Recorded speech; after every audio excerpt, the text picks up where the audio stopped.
Olá, pessoal! Este é o segundo e último vídeo sobre a programação estruturada. Nesse vídeo, serão apresentadas as estruturas de dados em Fortran e ilustrado como funções são implementadas nesta linguagem. Este vídeo é dividido em 5 partes. Na primeira parte, serão discutidas as estruturas de controle em Fortran. Na segunda parte, são apresentados os tipos de dados compostos. Na terceira parte, é ilustrado como funções e subrotinas são implementadas em Fortran. Na quarta parte, são introduzidos os módulos e, na quinta e última parte, é apresentada brevemente a programação procedural. Iniciemos, portanto, com as estruturas de controle em Fortran. A principal estrutura de seleção em Fortran é o construto if, then, else, cuja sintaxe é a seguinte: a palavra reservada if, a condição entre parênteses, a qual é seguida pela palavra reservada then, que marca o início do bloco de comandos que vamos denominar bloco A. Esse bloco é finalizado pela palavra reservada else, a qual também dá início ao bloco de comandos que vamos identificar como bloco B, o qual é finalizado pelas palavras reservadas end e if. A condição deve ser uma expressão cujo valor é booleano. Sendo verdadeira a condição, será executado o bloco A e, em seguida, o fluxo seguirá para o código que sucede o end-if. Caso a condição seja falsa, será executado então o bloco B. Em Fortran, a cláusula else é opcional. É possível criar uma cascata de blocos mutuamente excludentes se um novo if-then-else seguir imediatamente a cláusula else. Neste caso, exatamente um dos blocos será executado, desde que essa cascata seja encerrada por um else.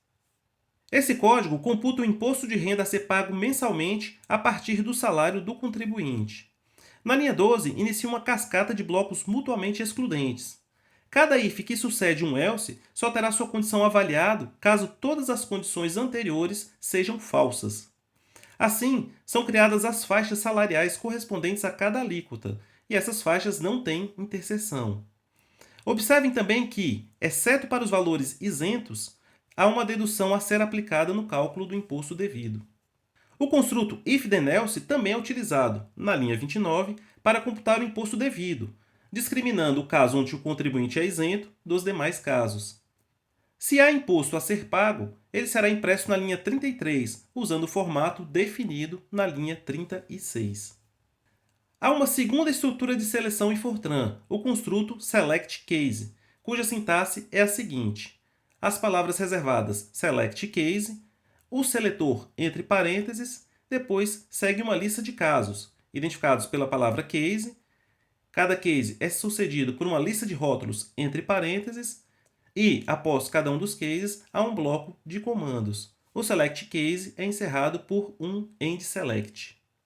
O seletor deve ser uma expressão integral, isso é, deve ser do tipo inteiro, caractere ou lógico. Cada caso é caracterizado por um ou mais rótulos, separados por vírgulas. São 4 tipos de rótulos possíveis. O primeiro tipo consiste em um único valor x. O segundo tipo especifica um intervalo de valores AB, onde o A deve ser menor do que B. A sintaxe é A, B, e ambos os extremos estarão inclusos. O terceiro tipo também especifica o intervalo, mas apenas o limite inferior é dado. O quarto tipo é análogo, especificando apenas o limite superior. O valor do seletor será confrontado com os casos e, estando dentre os valores relacionados pelos rótulos, o bloco que segue o caso será executado, e a execução encerrará o construto, seguindo para a primeira instrução que o sucede. O caso default é opcional, e o bloco associado a este caso só será executado caso o valor do seletor não corresponda a nenhum dos casos listados. Este código determina a prioridade de atendimento de um paciente, de acordo com a sua idade. Veja que a idade será o seletor do construto selectCase. O primeiro caso, descrito na linha 13, identifica as crianças na faixa de 0 a 6 anos. O segundo caso identifica os pacientes na faixa de 7 a 64 anos. O terceiro e último caso trata de todas as pessoas com 65 anos ou mais. O caso default aqui trata um possível erro de entrada, como, por exemplo, a idade ter sido preenchida com um número negativo. Atente ao formato utilizado na impressão e especificado na linha 26. Primeiro é impresso o inteiro com 3 caracteres de tamanho, depois a mensagem, espaço, anos, vírgula, espaço, prioridade, 2 pontos, espaço, e depois uma string de 6 caracteres de tamanho. Em relação às estruturas de repetição, há duas opções em Fortran. O construto do tem a seguinte sintaxe. A palavra reservada do, a qual é seguida por uma variável, o símbolo de atribuição, em seguida os valores a, vírgula, b e, opcionalmente, vírgula, o delta. Após todas essas variáveis, tem início o bloco de comandos, o qual é encerrado pelas palavras end, do. Este construto é semelhante ao construto for de outras linguagens. A variável de controle tem que ser do tipo inteiro. A será o valor inicial e b o valor final assumido pela variável de controle. O delta, cujo valor é opcional, será somado à variável de controle ao final da execução do bloco. Se ele não for especificado, o delta assumirá o valor 1. O comando exit pode encerrar o do prematuramente, e o comando cycle encerra a execução do bloco imediatamente, de modo que a execução segue para a atualização da variável de controle. Este código computa o fatorial de n. O construto do é utilizado na linha 10 para computar o fatorial. Veja que o valor final de i também é utilizado, ou seja, o do encerra apenas quando a variável i assume o valor n mais 1. Já o construto do while tem a seguinte sintaxe. As palavras do while, seguidos pela condição a qual fica entre parênteses, em seguida o bloco de comandos associado ao laço, o qual é encerrado pelas palavras end, do. A condição, assim como no if then else, tem que ser do tipo lógico. Enquanto a condição for verdadeira, o bloco associado será executado. Ao final de uma execução do bloco, a condição é reavaliada. Assim, para que o código não fique indefinidamente preso no laço, é preciso que o bloco ou modifique alguma das variáveis que compõem a condição, ou encerre o laço prematuramente por meio de um comando exit. Além do exit, o comando cycle também pode ser utilizado no bloco desse construto. Este código implementa a exponenciação rápida, que computa a elevado a n com complexidade O de log n. A linha 6 mostra a capacidade de Fortran em lidar com inteiros de 16 bytes, característica pouco comum em outras linguagens. A variável base conterá as potências de A cujo expoente é uma potência de 2. No construto do while da linha 11, o resultado é atualizado por meio de um produto por base sempre que o bit correspondente à potência de 2 na representação binária de n estiver ligado. A linha 16 atualiza o valor da variável base para o seu quadrado, e a linha 17 realiza a divisão inteira de n por 2 por meio de um deslocamento binário para a direita. Chegamos à segunda parte desse vídeo, onde apresentaremos os vetores e os tipos de dados de usuário em Fortran. Os vetores em Fortran consistem em uma sequência ordenada de elementos de mesmo tipo. A sintaxe para a declaração de vetores é a seguinte: o tipo de dado dos elementos, seguidos de um par de 2 pontos, depois o nome do vetor e, entre parênteses, os valores de suas respectivas dimensões. As dimensões entre parênteses indicam a forma do vetor, de modo que há suporte para vetores multidimensionais. Ao contrário de outras linguagens, Fortran acessa elementos individuais do vetor por meio de parênteses, não de colchetes. Outra diferença é que o primeiro elemento do vetor tem índice 1 e não 0. Fortran também permite a declaração de vetores dinâmicos, os quais serão alocados em tempo de execução. Esses vetores devem ser marcados pela palavra reservada allocatable, e a função allocate é usada para alocar tais vetores. Vetores alocados dinamicamente devem ser desalocados da memória após o seu uso por meio da função deallocate. Este código computa a média e o desvio padrão para o vetor dinâmico xs.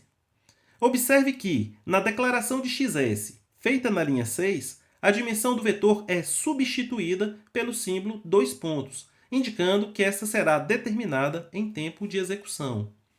Na linha 8, o vetor stats é estático, com espaço para 2 elementos do tipo real.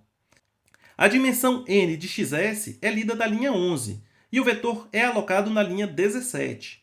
Veja que o parâmetro da função allocate é um pouco diferente do usual, pois, além do xs, é preciso passar também a dimensão n, mas essa não é o segundo parâmetro da função, em sim um parâmetro do vetor. O vetor é preenchido no laço da linha 19, um elemento por vez. Observe o acesso por parênteses a cada elemento individual na linha 21. No laço da linha 26, o primeiro elemento de statis conterá a soma de todos os elementos de xs. Já a linha 30 computa a média ao dividir essa soma por n. As linhas de 34 a 36 computam a soma dos quadrados das diferenças entre cada elemento e a média.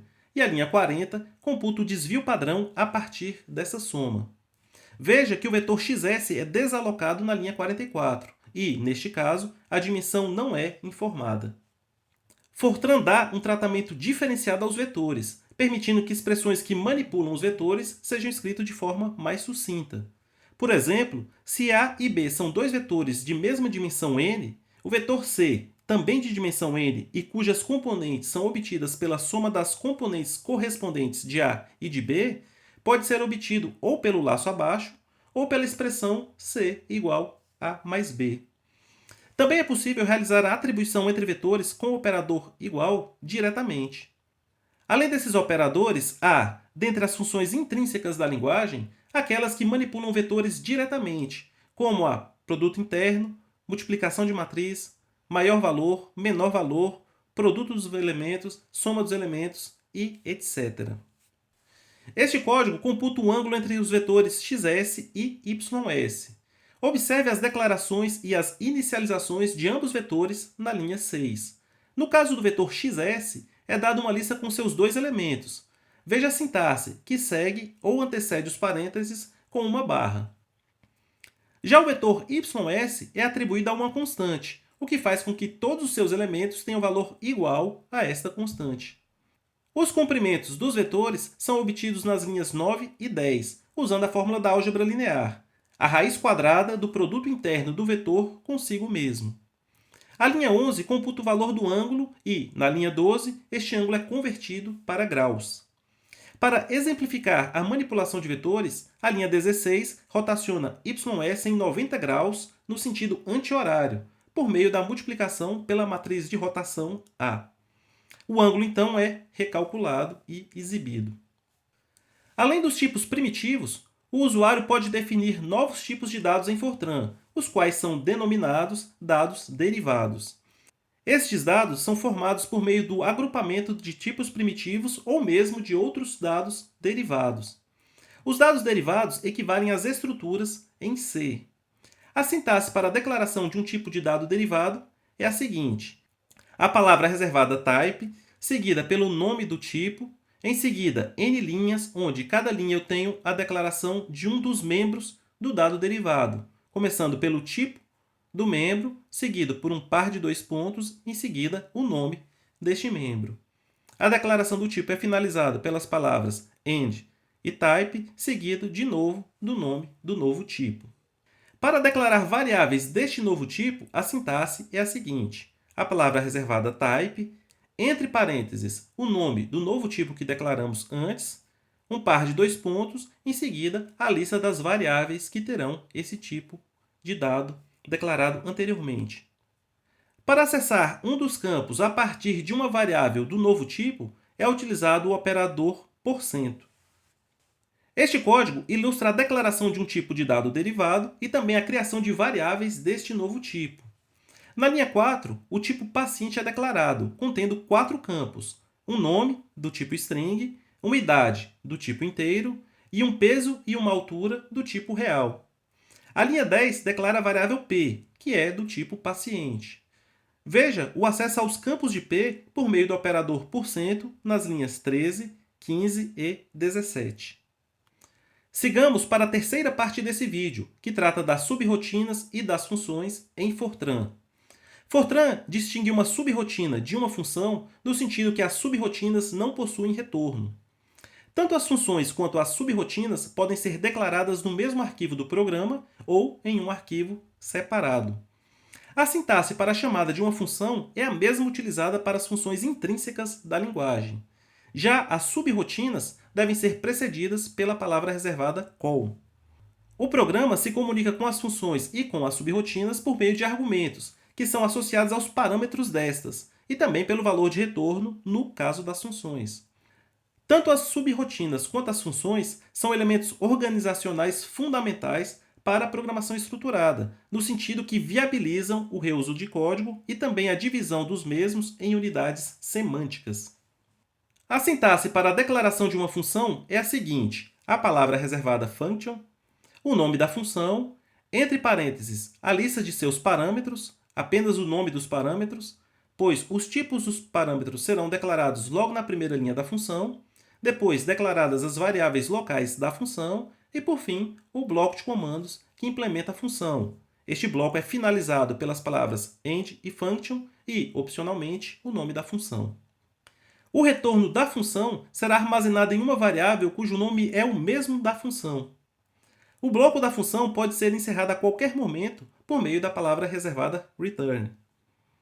Em Fortran, os argumentos são passados para os parâmetros por referência. Isso significa que os tipos dos argumentos e dos parâmetros correspondentes devem ser os mesmos e, além disso, qualquer alteração feita em um parâmetro afetará diretamente o argumento associado. A declaração de uma função deve ser feita no programa a partir do ponto marcado pela palavra reservada contains. Este código computa o coeficiente binomial nm. Veja que o bloco do programa é dividido em duas partes por meio da palavra reservada contains. Após essa palavra, é declarada a função fatorial na linha 14. Veja que uma função é declarada por meio da palavra reservada function, o nome da função e por seus parâmetros entre parênteses. O tipo do parâmetro é definido no corpo da função e é também declarada uma variável cujo nome é o mesmo nome da função. Essa variável conterá o retorno da função. A declaração da função é encerrada por meio das palavras end function. Observe que, na implementação da função binom, a função fatorial é chamada na linha 32 três vezes. Para declarar subrotinas, a sintaxe é semelhante à utilizada para funções, com a única diferença que a palavra reservada function é substituída pela palavra reservada subroutine. As subrotinas também recebem seus argumentos por referência. Lembre-se de que, ao contrário das funções, subrotinas não têm valor de retorno. Subrotinas também devem ser declaradas após a palavra reservada contains e também podem utilizar a palavra reservada return para finalizar o seu bloco. Este código implementa o selection_sort como uma subrotina. O vetor xs, que será ordenado, é declarado na linha 6 e preenchido nas linhas de 9 a 15. A rotina de ordenação é chamada na linha 17. Note o uso da palavra reservada call. A linha 19 escreve o vetor ordenado e a linha 20 desaloca o mesmo. A subrotina é declarada na linha 25. Veja que, na declaração dos tipos dos parâmetros na linha 27, a dimensão do vetor pode ser omitida, uma vez que ela é passada no parâmetro n. O laço da linha 29 implementa o selection_sort e, para isso, é chamada a subrotina swap na linha 38. Aqui está a implementação da subrotina swap. Como o x e o y são passados por referência, a implementação da rotina é feita diretamente, trocando-se os valores de ambas variáveis com o auxílio da variável local z. Caso uma função ou subrotina receba um vetor como parâmetro e as dimensões desse vetor não forem informadas, elas podem ser obtidas por meio da função size. Neste caso, o tipo do parâmetro deve marcar a dimensão com 2 pontos. A palavra reservada intent pode ser utilizada para esclarecer o uso de um parâmetro. Ela recebe 3 parâmetros, in, out e in-out, os quais restringem o acesso ao parâmetro para leitura apenas, saída apenas ou leitura e escrita. A vantagem de se usar o intent é que, além da melhoria na legibilidade e na explicitação da semântica do parâmetro, ela previne o uso indevido do parâmetro, se esse contrariar as restrições impostas. Para manter o valor de uma variável local entre as chamadas de uma função ou subrotina, utilize o atributo save. Neste caso, a variável se comportará como as variáveis estáticas em funções da linguagem C. Este código computa os próximos n números de Fibonacci, mantendo o ponto de parada entre as chamadas. A função nextFib mantém os valores das variáveis a e b entre as suas chamadas, mas pode reiniciá-las caso o parâmetro reset seja igual a verdadeiro. Observe que o valor de retorno é um vetor de inteiros, fato declarado na linha 15. Veja que um elemento do vetor nextFib pode ser lido ou modificado como qualquer outra variável, conforme vimos nas linhas 27 e 25. Chegamos à quarta parte desse vídeo, onde veremos como os programas em Fortran podem ser organizados em módulos. Em Fortran, os módulos são unidades organizacionais que permitem agrupar, sob um mesmo nome, trechos de códigos que estejam semanticamente relacionados. Na maioria das linguagens estruturadas, os módulos podem ser declarados em arquivos distintos. Em geral, os módulos oferecem algum tipo de mecanismo de acesso às variáveis, funções e subrotinas definidas no módulo. A vantagem da divisão do código em módulos é a possibilidade de reuso e também da construção de bibliotecas de funções e subrotinas. Se a linguagem for compilada, então os módulos podem ser implementados e testados à parte e, uma vez prontos, podem ser pré-compilados e utilizados em outros códigos, o que facilita os testes e a manutenção do código, além de acelerar o processo de compilação. Em Fortran, um módulo pode ser declarado por meio da seguinte sintaxe: a palavra reservada módulo, o nome do módulo, em seguida os comandos associados a este módulo, opcionalmente a palavra reservada contains e implementações de subrotinas e funções, e por fim as palavras end e módulo que encerram este módulo.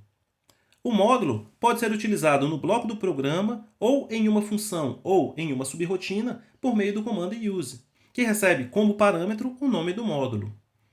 Na construção de um módulo, a declaração de funções e de subrotinas é opcional. Cada módulo deve estar em um arquivo separado e ser compilado com a flag "-c". O controle de acesso às variáveis, às funções e às subrotinas do módulo é feito por meio das palavras reservadas private e public. Este código verifica se n é ou não um número primo. Veja que esse programa usa o módulo primes, o qual implementa as funções primality_check e getPrimes. Este código implementa o módulo primes. Observe que o módulo possui variáveis privadas declaradas na linha 7 e também uma subrotina privada, fato declarado na linha 11. A primeira função inicia a sua implementação na linha 15. Veja que a implementação da função chama a subrotina privada na linha 33, caso o vetor civ ainda não tenha sido computado. Essa subrotina privada computa o crivo de Erastótenes. Esta implementação do crivo trata os múltiplos de 2 e de 3 à parte. No laço da linha 53, os demais candidatos a divisor são testados e o salto alterna entre 2 e 4 para evitar os números pares e também os múltiplos de 3. A última função é implementada a partir da linha 67. Ela retorna um vetor com os primeiros n números primos. Por fim, nessa quinta e última parte do vídeo, falaremos brevemente sobre a programação procedural. Historicamente falando, a programação procedural tem raízes no ano de 1958, antes mesmo da proposição da programação estruturada. A ideia central era dividir o código em unidades menores, reduzindo assim a complexidade dos programas. Essas unidades eram denominadas procedimentos, e cada procedimento deveria ser responsável por uma única tarefa. Os procedimentos serviriam para abstrair os verbos das linguagens naturais. Ao longo dos anos, este paradigma se desenvolveu como uma evolução da programação estruturada, e não é incomum usar as expressões programação estruturada e programação procedural como sinônimas. A linguagem C é um exemplo de linguagem baseada na programação procedural. Ela combina os construtos de alto nível da programação procedural com elementos de baixo nível, como saltos e ponteiros. A partir do padrão normatizado em 88, programas em C passaram a ser compatíveis com quaisquer plataformas que tivessem um compilador C, resolvendo o problema de portabilidade das diferentes linguagens Assembly, o que significou um enorme avanço. As características de C a tornam uma linguagem ideal para a escrita de sistemas operacionais, compiladores e jogos, por exemplo. Sendo as funções a menor unidade organizacional em C, um programa é representado pela função main. O retorno da função main é capturado pelo sistema operacional. Se a execução foi bem sucedida, a função main deve retornar o valor 0. Qualquer outro valor representa uma falha de execução. Os parâmetros da função também permitem a comunicação com o sistema operacional, no sentido da passagem de argumentos para o programa. Em C, as subrotinas não têm retorno, e esse fato é marcado pelo uso da palavra reservada void. Assim como na programação estruturada, uma função ou uma subrotina podem chamar funções e subrotinas em seu corpo, inclusive a si mesmas. Ao contrário de Fortran, os parâmetros em C são passados por cópia. Assim, parâmetros de saída devem ser ponteiros. Em C, uma função ou subrotina deve ser implementada em um único lugar, e a sua declaração pode estar ou não no mesmo arquivo em que ela foi implementada. A sintaxe para a declaração de uma função é a seguinte: o tipo de retorno da função, ou void, caso seja uma subrotina, seguido do nome da função e, após o nome da função e entre parênteses, a lista de seus parâmetros, na forma de pares de tipos e nomes. Essa declaração é finalizada por ponto e vírgula. A sintaxe para a implementação é praticamente idêntica. A única diferença é que o ponto e vírgula é substituído por um bloco que contém a implementação da função. O tipo do retorno pode ser qualquer um dos tipos primitivos, ou mesmo um tipo de dados do usuário, ou mesmo ponteiros para quaisquer um desses tipos. O valor de retorno da função deve ser indicado por meio da palavra reservada return. Se a função for implementada em um arquivo diferente, a declaração da mesma deve ser precedida pela palavra extern, e uma função só pode ser chamada após a sua declaração. Este código computa o problema do troco para um sistema de moedas que não é canônico, de modo que é utilizada a programação dinâmica. O importante aqui, porém, é destacar as características da programação procedural. Veja que o programa é representado pela função main, a qual invoca as funções printf e scanf, cujas declarações estão no arquivo stdio.h, incluído na linha 3, e a função coinchange, declarado no arquivo coinchange.h, incluído na linha 4.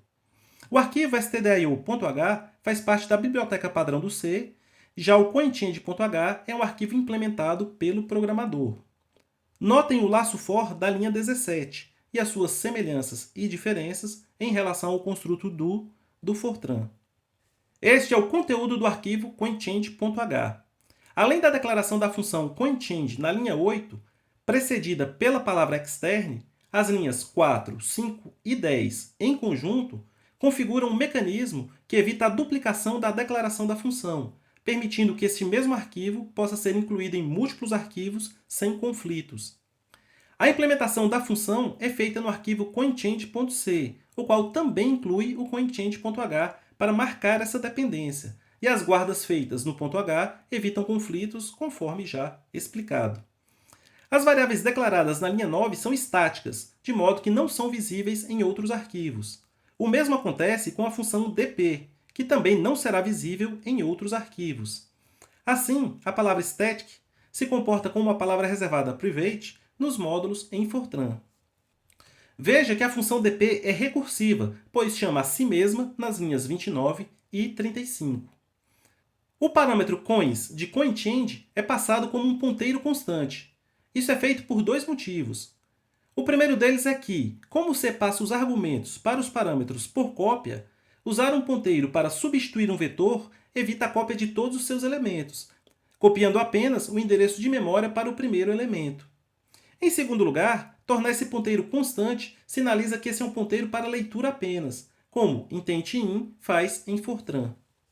Embora o coinchange produza um resultado, ele retorna este resultado via parâmetro, pois, como este parâmetro é um ponteiro, isso faz com que a responsabilidade de alocação e desalocação da área de memória apontada por este ponteiro fique a cargo de quem invocou a subrotina. Assim, tecnicamente, esta seria uma subrotina, embora a literatura e o jargão de C não façam distinções entre funções e subrotinas na maior parte das vezes. Essas foram referências utilizadas para a elaboração deste material. Terminamos aqui este vídeo e também a série que apresenta a programação estruturada. A próxima série tratará da programação orientada a objetos. Até lá!